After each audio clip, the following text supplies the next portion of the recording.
Welcome back to Clean Tech, home of the daily technology reviews. And today we'll be talking about what is called the tech war. And this is something extremely interesting between Apple and the Epic lawsuit. So let's go and dive into exactly what the lawsuit is about. And then we'll talk about the new news that came out today and everything that you need to know going along with this lawsuit. And it's extremely important because this is going to set a lot of precedents for tech going forward.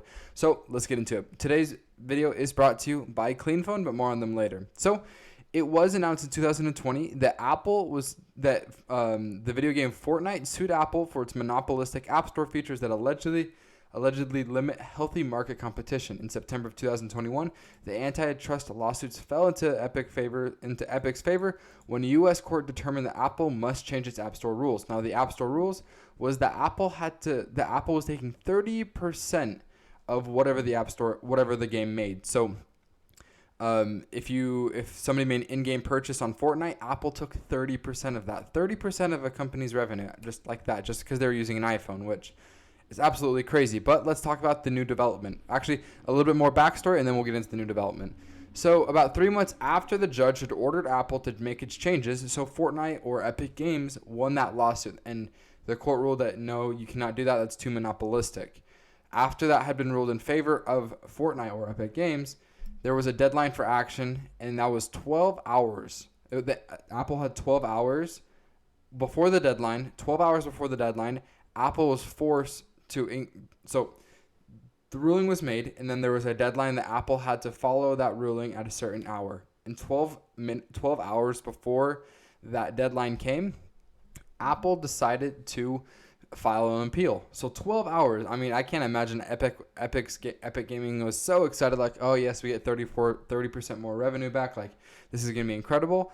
And then they filed an appeal, and the appeal was approved, and the tech behemoth, as they're called, Apple, they were able to pause that order, and they did not have to wait to make that change. So they're still taking 30% of all games, which is absolutely crazy. It's kind of dirty, but big tech wins. It always does.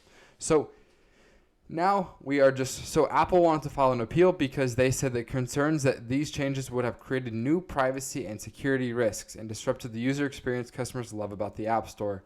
So Apple's just kind of saying, like, okay, one, Apple's obviously slowing the process down so they get their 30% cut. And two, they're worried about the integrity of the App Store, which that's debatable.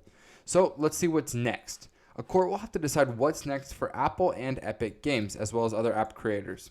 However, Apple's liabilities at the federal level could be in question.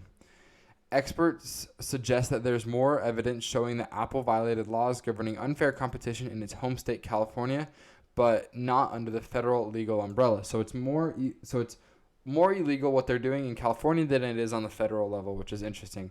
If that's the case, Epic Games might see a different result in a lawsuit once thought had already seen its final judgment. So Epic Games thought that they had everything in the bag, everything was done, but not. Apple filed the appeal, and they're back on pause, waiting for the next ruling. In the meantime, app creators are banding together in an attempt to push through a bill called the Open App Markets Act, which could at least spark a regulatory conversation, if not directly incite change.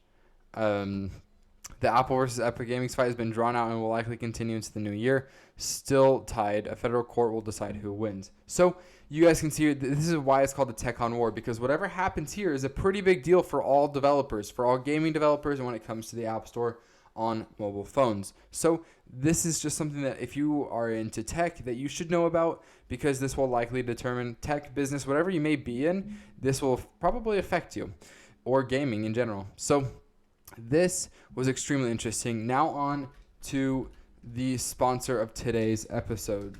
So today's episode is brought to you by CleanPhone. CleanPhone is the ultimate parental control. It's a phone that your kids can have. You can either purchase it with Wi-Fi or with cellular data or with only Wi-Fi.